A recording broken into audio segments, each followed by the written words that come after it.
Show. Everybody, I want you to go to the Tom Kelly Show.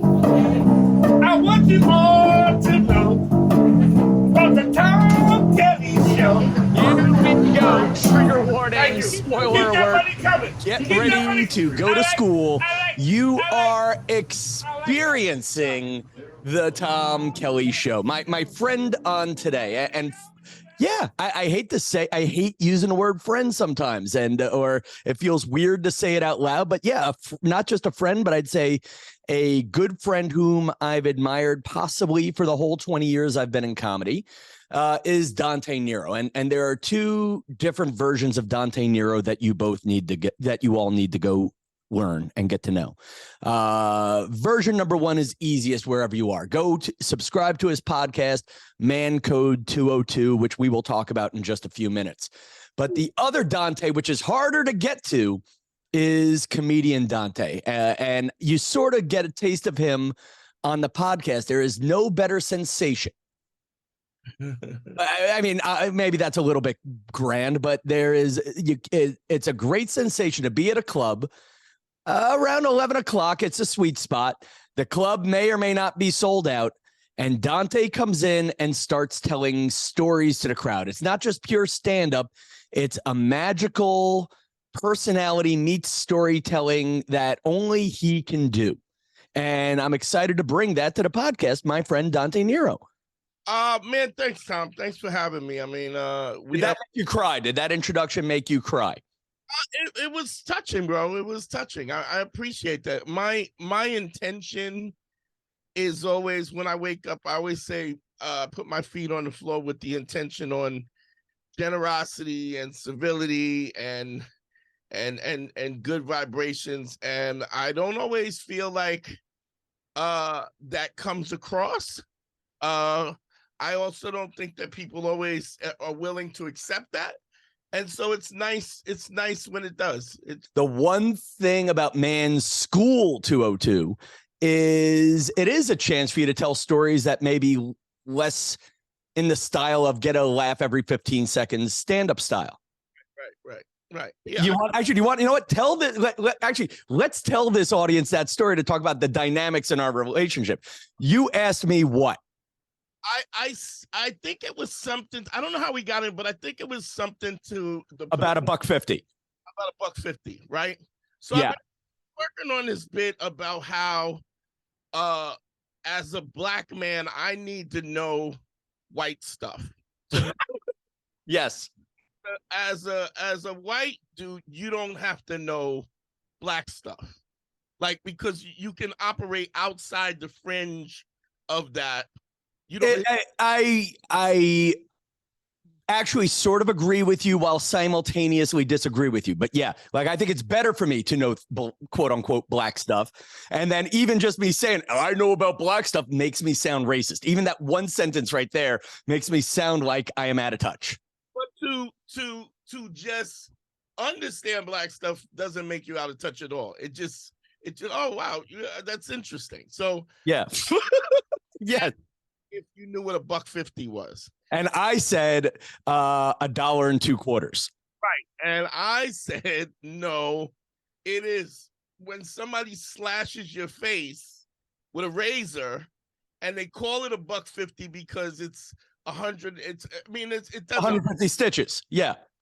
That's approximately when you slash somebody's face. It could be 130, could be 170, depending on your $1.50 could be $1.75 if you got a big head. 150 is the gen why we call it the $1.50. And I was like, that is what they call it, $1.50. And so a lot of times, if you, like, when I used to run the streets, if you were fighting a guy, sometimes you're fighting a guy and his girlfriend would come up and while you're not looking, slash your face. Like, you see a lot of guys from, hood dudes who have that slash. It's also a thing in jail. They'll slash your face with a razor. Also, women will do it to other women if they're fucking their man. That's kind of the... Yeah, and none of that comes up in the suburbs, if we're owning that for a minute. So it's a thing. It just has to do with a very a very type of specific type of neighborhood. So I asked you that, and then I told the story about a brawl that I had a brawl that I had in the It's a good story. movie theater. Just everybody got a shot. Blah blah blah blah. I grabbed my girl and we're heading out of the movie theater. Right. As we're going down this, if you know Co-op City, you go, there's a long escalator. Right. We're coming up, the cops are coming in, and I go, they're up there fighting, and we're going out as they're coming in. Now, you said something before that I think is interesting. Because I went to a school where there were a lot of black guys, a lot of white guys. And back then we could laughingly kind of have the conversation you and I had at the bar that day. Like that, you know, when I said $1.02, you laughed at me. And so did, I think you were just magically pulling in black people off the street to laugh at me for not knowing that. Nowadays. What I was also trying to show you is that this is a thing. Like this is in my head. This is a cultural thing that all black people know, are pretty much aware of it. Well, so it wasn't about laughing at you. No. I know. I love you, and I love you for making sure of that. But I guess where I was going is, are there, like, I mean, sometimes I feel like as a guy who grew up middle class, I need to learn about rich people things, and as a guy who grew up middle class, I need to learn about poor or city things or things that happen in other neighborhoods or whatever. Though nowadays I can't explore my ignorance for fear of looking like the face of white privilege. I'll give you an example. There's a guy. I was having an argument with a guy, like a ex coworker of mine, and he's Greek, and he was telling me about, you know, he always, you know, there's always this immigrant kind of story. My grandmother came here. She had $4 in her pocket. This is the greatest country in the world. Blah blah blah blah blah blah. Which, you know, you can believe that or not believe that or whatever. I won't get into the politics of that. But he was telling me that about this whole thing about the Greek Holocaust. I don't even know if you knew. Oh, with the fight with the Cyprians? I believe so. In the Armenians? Could it be Armenia or Turkish? Armenians too. And this is where I'm going to own my ignorance. I know there's a story there, and I have not taken the time to learn it. There's a Greek Holocaust where a group of people, it was a genocide of a. So he's telling me that, and I go, wow, I didn't know that. And I go, with genuine curiosity, I go, is there a book or something on that, or what would it be called? I'd love to read up on it, because I'm a huge reader. I love history. I'm a big history buff. And he said, "Oh, wait, but if you Google Greek Holocaust, it'll come up." Right? And it's there. And there is a story there. The Greek genocide, which included the Pontic genocide, was the systematic killing of the Christian Ottoman Greek population. And then you have to click another button. So there's something for us to learn here. By the Muslim Turks basically did it. So okay. I'm interested in history and that stuff. And then I said something. I think I was talking because my grandfather is actually 100% Sioux Indian. My mom's father okay would be Monacan and out of Virginia. And but my grandmother on that side is descendant of slaves. Like, she picked cotton and shit. So and then my dad is from Antigua. He's West Indian. That, by the way, he was an immigrant West Indian from Antigua. He came here, and my grandmother is half Irish and half Irish and half black. And so she grew up in an orphanage because you couldn't be that at the time. So I'm always interested about the dynamics of history and stuff. And so the guy goes, so I was telling him about the Trail of Tears, right? Genocide. Mm-hmm. And he goes, "Oh, that never happened." And I go, it's interesting how ready I was to listen to what you were saying. You have no idea about what I'm talking about, but you're already you've already dismissed me in a way, which says more than enough to me about who the person is. So but I'm always interested in kind of reading Do you see more of that happening? Like, I feel there's just so much in the old, like, I feel like when we were younger, back in the 1990s, there was a little bit more of I can listen to your story, you can listen to mine, and then maybe we walked away and found a few similarities. Nowadays, I think, and I think it started with the Trump types. And then I think it's also on the left side too, but there's your suffering means nothing to me. Like, nobody wants to hear anything other than their own story. Are you feeling that in your travels? I agree. I also think it's way more on the right side, and not because of an ethical aspect. I mean, I just think if you think about it, the left is a bigger tent. It encompasses more people. It encompasses LGBT, Yeah. white, poor whites, black, rich whites, and so the tent is simply bigger. And so because the tent is bigger, I don't believe it's an ethical need to be more open. I think it's just by design, the left has to be more open, because in order to win elections, you have to encompass more people, because it's more diverse. Whereas conservative side is predominantly white. And so there's no need for the diversity, because it doesn't exist as a diverse party. Okay. Now I want to get to some of the plugs and some of this. So my audience is possibly the complete opposite of your podcast audience. The podcast guys and girls I know are generally women, Caucasian, over 40 from around the country.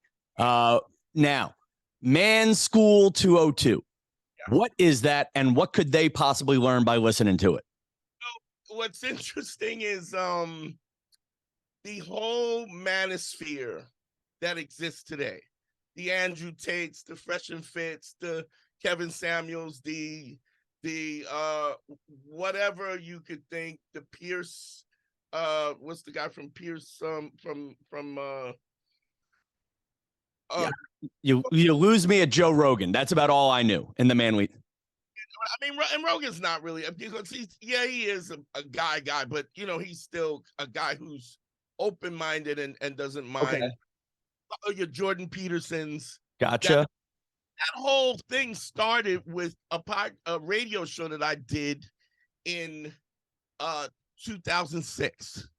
2006, Patrice O'Neal. Okay. O'Neal. He's like a comic, one of the amazing comic. And he passed away in 2010. But him and I had a radio show on Opie and Anthony on Celestial Radio. We did 13 shows, and we were talking about what you would consider the manosphere now, is where there is this feminism that has come into play, and and don't get me wrong. I mean, I would consider myself a feminist, in that I believe that women should have equal everything. But I also believe that to a large extent, whenever there's a disenfranchisement of people, there is also, the pendulum swings one way to an extent. So there's always an overcorrection of the initial undercorrection. And so, even though it was necessary, guys getting canceled and stuff because of horrible shit that they were doing to women, there was still an overcorrection, so that a lot of people who maybe shouldn't have been canceled in the way that they were, or got caught up in the sweep, because the overcorrection, there's always an overcorrection of the undercorrection, and then it kind of swings back, and then I believe that through time, things find the middle. Everything finds balance after a while. So the way I explain it is, Matt Lauer had basically veritably a rape button. He had a button on his desk that when women came in, he could lock them in and basically sexually harass them and pressure them for sex.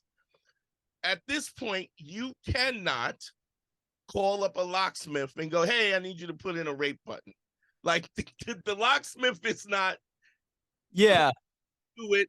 You can't, and you would have to explain that because of so much that was going on. Whereas when we look at something like Clarence Thomas and Anita Hill, if you watch those old videos, it is cringeworthy, upsetting the way that this woman who was a victim got treated.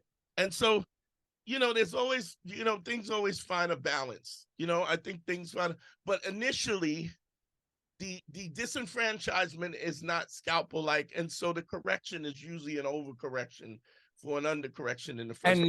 And Man School 202 addresses the overcorrection. Well, that was what we were doing in 2006, and so, but I was much younger. I mean, I'm 56 years old. I don't know how old I was then, and Patrice was doing it with me, and he also had kind of, and out of that, what was birthed out of that was your Andrew Tates, your Fresh, your Sneaker, all of these other guys who took this mantra, women this, women this. The difference is, as I got older and wiser, I realized that there's a level of empathy. So my podcast, there's 3 principles I talk about. One is, it's ACE. It's authenticity, credibility, and empathy, right? Right. First thing is tell the truth. Second thing is say what you mean what you say, and show up when you say you're going to show up. And third of all, always know that somebody else is going through something that you're not aware of. And you have to be mindful of that. And so the decisions that they make come out of the fact that they have a different experience than you. And I think when you consider those, you start out with truth, you are always credible, and you have empathy. I think this is where it stops the misogyny. So there's a hyper misogyny in a lot of, with Andrew Tate and these guys, whatever, which I don't think some of the things that I say is reasonable, but actually, you only because you brought it up and the thought did not occur to me. Have people accused you of misogyny? Yeah, I've had it. I mean, I don't know if you noticed, but I was one of the founders, one of the first guys that started the Proud Boys. So I was doing it's if you want to check it out, there's a the podcast This American Life. Yeah. So there's the episode is called White Haze. They came and they interviewed me for 8 hours, 3 different times for 8 hours in total. They were doing a story on the Proud Boys. This was before the Proud Boys were considered a white supremacist group or whatever. But Gavin McInnes was the guy that started it. I don't know if you remember him. Or, I mean, there's a GoFundMe in your honor. The campaign is closed, but it was Proud Boys for Dante Nero's on Indiegogo. Yeah.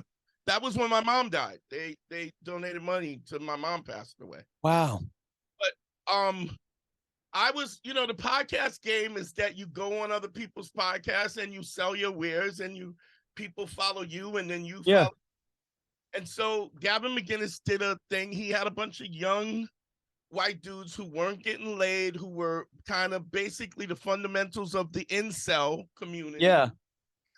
Who were like, I'm involuntary celibate, where they couldn't get women, didn't know how to get laid, didn't know how to talk to women. So I was like, well, this is a great resource for me. These are the guys that I should be talking to. Yeah, because you are a real life Hitch. Yeah. I get you laid. I get you laid. So my background is that from the age of 20 to probably 30, I was a male stripper, and then I ran an escort service for about between 5 or 6 years. So hang on, let's finish this Proud Boy story for a second, because this is something I never knew about you. So you were on the show before they were a white supremacist group. Yeah, I went on there probably 16 times. Okay. Now, being on the Proud Boys, does that, I always feel like the cure for ignorance is interaction. Was your presence there curing any of their ignorance? The problem, and this is what I learned from, podcasting, because I've been doing my podcast for coming up on 10 years. Yeah. And so you lead with truth, you lead with credibility, you lead with kindness and generosity. But what I realized also is when it comes to the internet, you can't just tell the truth. You also have to tell the truth, keeping in mind that people can take your message and twist it, take a portion of your message and twist it.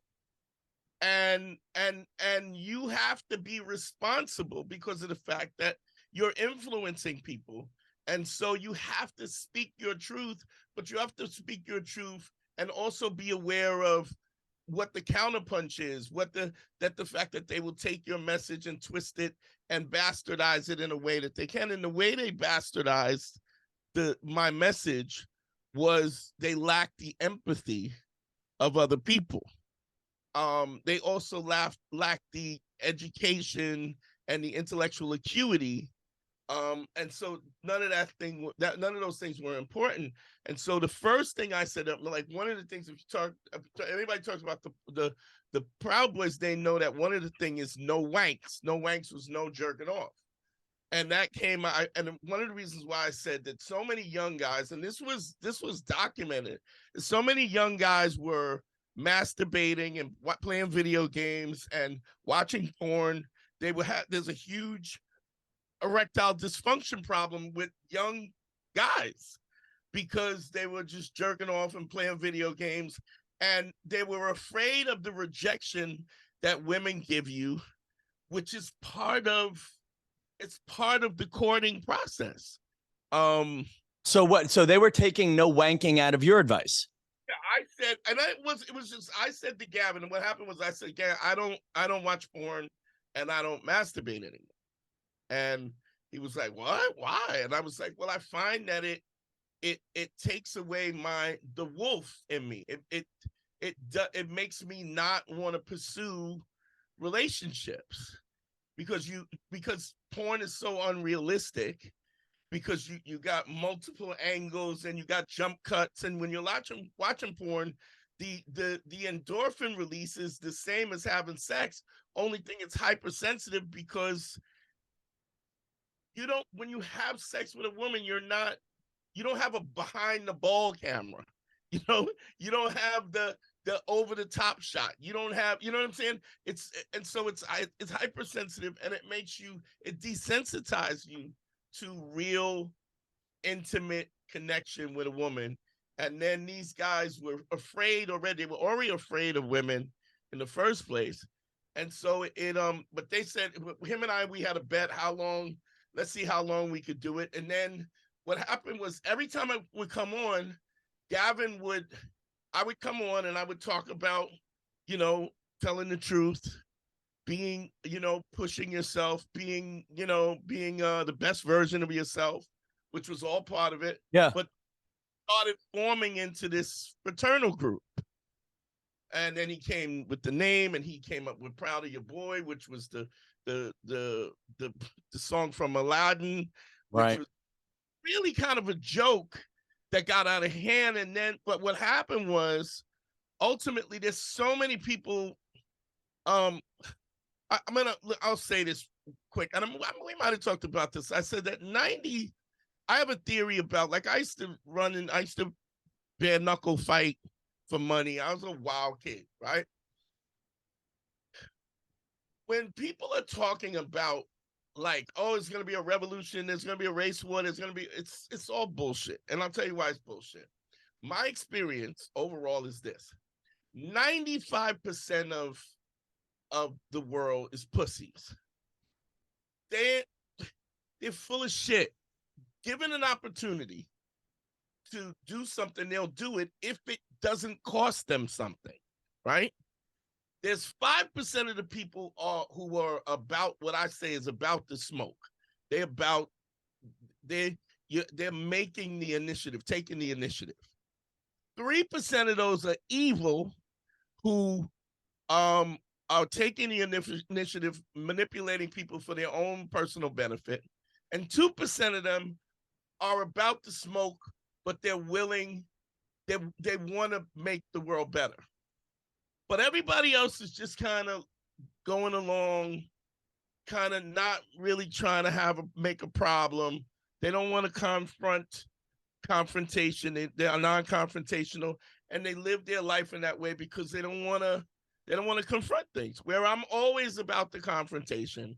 I have no problem, but I also mean people well. I'm always, that's my thought. Like, how does this make somebody better?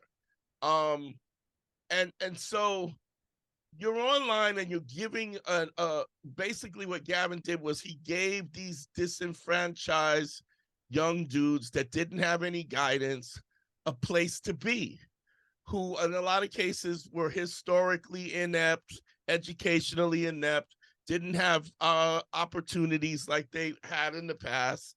And they became a group online, and that's how it really. So that's kind of what I want to do with my podcast, except I don't want to use my powers for evil. Exactly. Like, and I think you have a group. Like, I met one of your fans out in LA. God, I wish I knew his name off the top of my head, and now I can't remember. But you were on set. Yeah, the guy that when I was at Pyramid, there was one guy, a nice kid who worked there. He goes, "Hey, any chance you ever cross paths with a guy, Dante?" And I'm like, "Dante, I got his phone number." And Dante helped me out by it was an audience of staff people at that point. It was strict COVID-19. So I was giving away audience prizes, and my one audience prize was Dante called this guy. And I know you just called me and we talked. Yeah, you made me look good. And I mean, actually, it was even more than a prize. It was more, I was trying to do acts of kindness for people who were still clapping 5 days later. Prize is sort of a sillier word. It was an act of kindness is the better word. And you did that. And it's interesting because he was a young guy who I think would benefit from having you as a big brother. I feel like I benefit from having you as a comedy brother. I want to ask one. I want to just go one and done on the Proud Boy thing, and then we'll move on to the more positive stuff. Is when your work gets twisted, and you're a good human being. That's the one thing. You got the heart the size of a tractor trailer. Do you make an effort to put the genie back in the bottle, or do you just go forward leading by example, or is there a third way? Because I know this has to frustrate you. Well, the first thing I did was distance myself from them. The reason why I went to distance themselves, they had a Facebook like book, a magazine, or whatever they would call it, a group. Yeah. And every time I wouldn't, because as a comics, we're always trying to get the next thing. So I'm not paying them no mind, but they were calling me the Pope of the Proud Boys, right? That they would call me the Pope of the. So but then when I would go on this Facebook page, there would be all this racial stuff, and they'd be dropping the N-bomb and whatever. And I was like, so I remember talking to Gavin about it and say, yo, look, I'm not, what is this? This is uncomfortable. He said, this is unacceptable. He wrote a letter on the Facebook page, anybody. But on the other hand, Gavin was feeding that beast when I wasn't on. So there was never any racial talk when I was on his show. It was all tips. But off my show, he was a racist dickhead, which is interesting because his wife is Native American, and which would by proxy would make his kids brown kids. Yeah. And he was feeding into this with knowing that, you know what I'm saying? It was just yeah. I also believe that, but this is the other thing about Gavin. Gavin has no credibility. He's not authentic and he's not credible. He is an anarchist where you say red, he says he just likes to stir the pot for the sake. And what happened was stirring the pot in the climate when Trump came in and when there was all this stuff going on. There were all these young white dudes who felt disenfranchised, were looking for a place to express their anger, and that's how the whole thing got out. And then the next thing I knew, I had removed myself from it when they came to when This Is American Life came to interview me. This was after Heather Heyer had gotten killed at Charlottesville, got run over by the car. Okay, and did you know the Proud Boy people were this crazy at this point? I know that, but I knew the guys, some of the guys who organized the thing because I was there from the very beginning. And I found out while they were interviewing me that these were the guys. Oh my God. So you kind of like the same way I'm finding out you were slightly associated with the early forming of the Proud Boys. You found out that these guys turned out to be awful while on the radio. And then I had the FBI come to my house 3 times to interview me. In fact, they wanted me to go back in like the Black Klansman type shit and wanted me to go back in and see if I could get information. And does that pay? It probably would have, but I was. That's crazy though. Yeah, you don't want your house burned down after that. Even that, it's just I don't have. You know me, Tom. I don't have it in me to not go. Fuck you. Yeah. You know, I'm not gonna go there and then somebody's dropping N-bombs and I'm not gonna say it's just not gonna happen. I don't have it in me to do that. So I was like, y'all gonna get me killed because I'm gonna be somewhere telling everybody to kiss my ass and it's gonna be a problem. So all right. Yeah, no, I get that. Now, I hate God. I almost want to have you on again because we're way over what I do for a normal episode. I thought this was going to be an episode about tips for Tom getting laid, and this turned into one of the most interesting conversations I've ever had with you. So how about this? If after you gave me this big scoop on you, what does Dante want to be defined as? Like, if you weren't like, you talked about how you started with Patrice. He's a comics comic. I think you are too. But what would you want written in your obituary? Just what you introduced me as. I mean, what you introduced me as a guy who genuinely is honest, is credible, is empathetic, somebody who leads with kindness and generosity, somebody who, don't get it twisted, you can still get your jaw broke if that's what you want, but that never has to be the thing. That if you come to me with, and even general curiosity, do you know what I'm saying? Like, yeah. I don't have a problem. I don't think you should penalize people because they don't understand, because a lot of people just don't understand things. They haven't had that experience. So, even when we were talking about $150, if you knew some thuggy kids, you might have heard that, but it just wasn't likely. So it was just like, oh, you don't know this? All right, let me explain to you. Like, let me let you into my world. I think that's the great thing about comedy. What makes comedy such a great bridge, because there's always a line of humanity through everything. And that line of humanity, everybody experiences. Like, I have a joke that I say on 3 different occasions, I've had dudes pull guns out on me and I fought them. Like, guy pulled a gun on me and I jumped them and wrestled for the gun, and I was able to survive. I was lucky enough. I was out of my mind. I will admit that as well. I go, now that sounds like I'm bragging until I tell you that I'm afraid of spiders. Right? So as a joke, the punchline is, if you try to rob me and you pull a gun out of me, I will fuck you up.